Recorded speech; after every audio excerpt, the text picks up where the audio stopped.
the birth of Jesus. At that time, in a small and humble village in the land of Palestine, there lived a young woman named Mary, known for her devotion to God.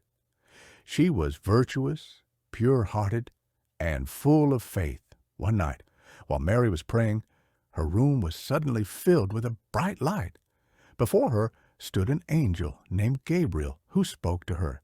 "O Mary, your Lord brings you good news.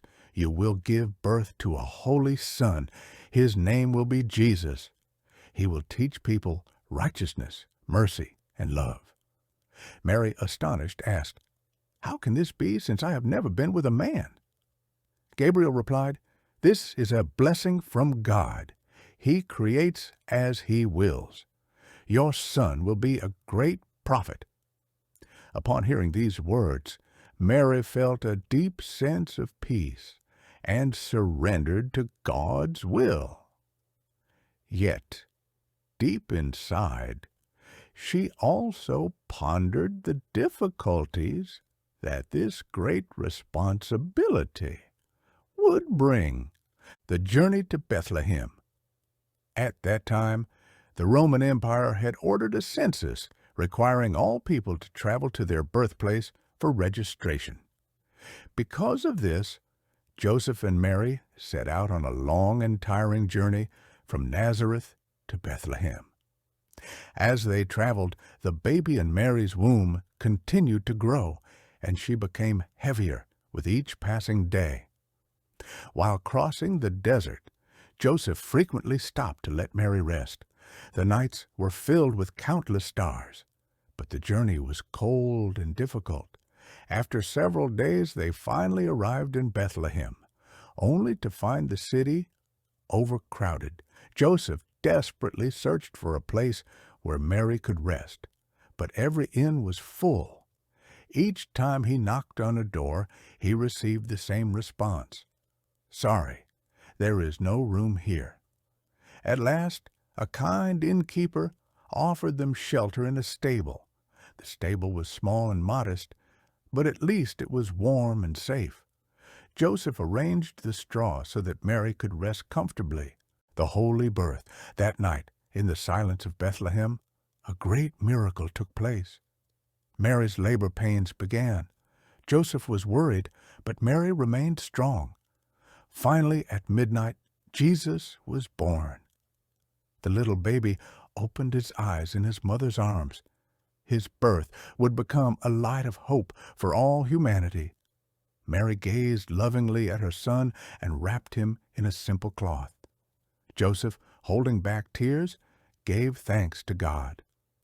At that moment, the sky suddenly shone even brighter. In the east, a great star appeared, announcing Jesus' birth to the world. The good news to the shepherds. Outside Bethlehem, a group of shepherds was tending their sheep through the night. Suddenly, the sky lit up, and one of them, startled, looked up and asked, "What is this light?" At that moment, an angel appeared before them and spoke, "Do not be afraid. I bring you great news. Today in Bethlehem, the Savior has been born. You will find him wrapped in cloth and lying in a manger." The shepherds looked at each other in amazement. "Let's go and witness this great event," they said. They immediately set out, and upon reaching the stable, they saw the baby Jesus resting peacefully in Mary's arms. They bowed in reverence and greeted him with joy. The wise men and the guiding star. Far away, 3 wise men, known for their knowledge and wisdom, noticed the great star shining in the sky. They knew that this star was a sign of the birth of a great king. Following the star, they embarked on a long journey. After many days, they arrived in Bethlehem, where the star led them directly to the stable where Jesus was. When the wise men entered, they greeted Mary and Joseph with great respect. They then presented their gifts to the baby Jesus gold, myrrh, and frankincense. These gifts symbolized his kingship, holiness, and the great mission he would fulfill in the future. Thus, the birth of Jesus was made known to the world, but this was only the beginning of a much greater story.